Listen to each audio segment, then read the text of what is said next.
Real estate investors are constantly asking me, how do you get your real estate license in 2021? Well, it's not quite as easy as you think, but by the end of this video, you'll know the 7 simple steps to getting your license no matter what state you are in.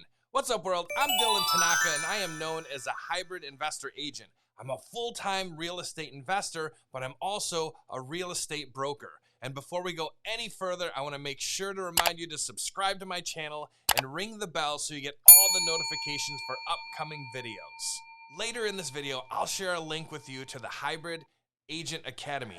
This is a free 6-week masterclass that's only available to my subscribers. The masterclass will help you understand why you should be a hybrid investor agent and how to immediately increase your profits on every single deal that you do. So let's start with the basic. What is the definition of a real estate agent? Here's what the internet will tell us. A real estate agent is a licensed professional who arranges real estate transactions, putting buyers and sellers together and acting as their representative in negotiations.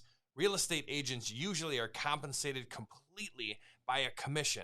It's a percentage of the property's purchase price, so their income depends on their ability to close a deal. In almost every state, a real estate agent must work for or be affiliated with a real estate broker. That's an individual or brokerage firm who's more experienced and licensed to a much higher degree.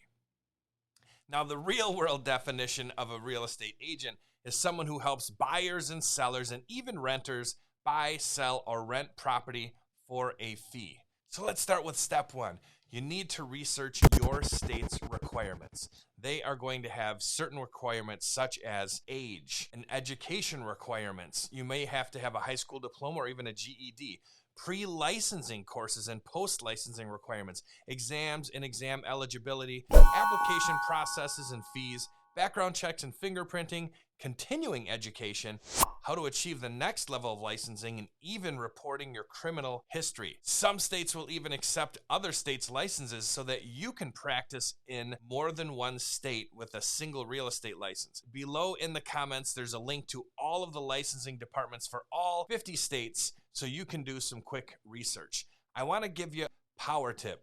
Some nationwide brokerages, like the one that I'm with, will allow you to refer clients in every state and even multiple countries to other agents in the same company, allowing you to be licensed in one state while making it possible to earn income in all 50. So once you're done making the decision that you are ready to become a licensed real estate agent, now it's time for the next step. Step 2, pre-licensing. Every state requires pre-licensing. This is where you will learn all of the rules and laws that you must follow in your state. The time commitment ranges from 40 hours of school to 100, depending on the state that you're in. This is where a lot of hybrid investor agents trip up.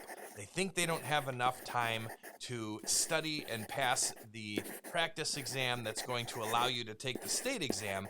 But we're going to show you a few different ways today on how you can blast past all of those limiting beliefs. You can take classes in person or online. And below is a link to the biggest online pre-licensing training website in the nation. Many agents I know have chosen this route because of the time and cost savings, but you should choose to train in the style that fits you best. If you're better off in a classroom, then you should spend time in a classroom. If you can train online and learn that way, it's a little bit faster and a little bit less expensive, so you can get to the end of the road quicker. You have to choose which one makes the most sense for your learning style. Step 3, the state exam. Once you pass your practice exam and you've put in all of the hours required in the state that you are getting your license, you'll qualify to sit for your state's test to officially receive your real estate license. Now, this is where the rubber meets the road. The cost is typically $100 to $300 to sit for the exam. But don't worry, if you don't pass the first time, you can pay the fee and take it as many times as you need to so that you can pass. I know a good handful of licensed investor agents who had a tough time passing the exam the first time, and they may have even had to take it 2 or 3 times. But don't worry, you can take it as many times as you need, and all you have to do is pass once. The tests are multiple choice. You'll receive a specific amount of time to complete each test depending what state that you're in. So let's go on to step 4.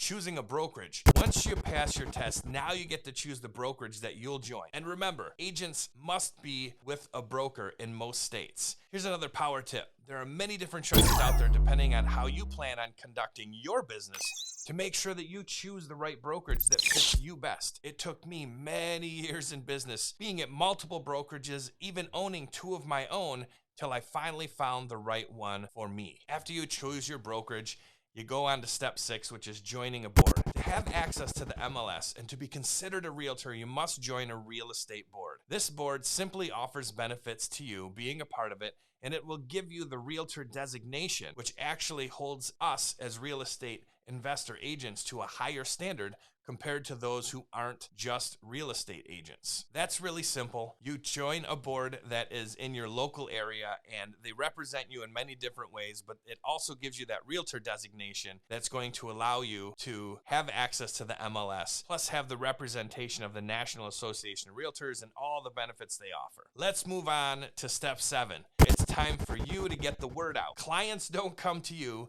You have to go to them. And this is why being a hybrid investor agent makes so much sense.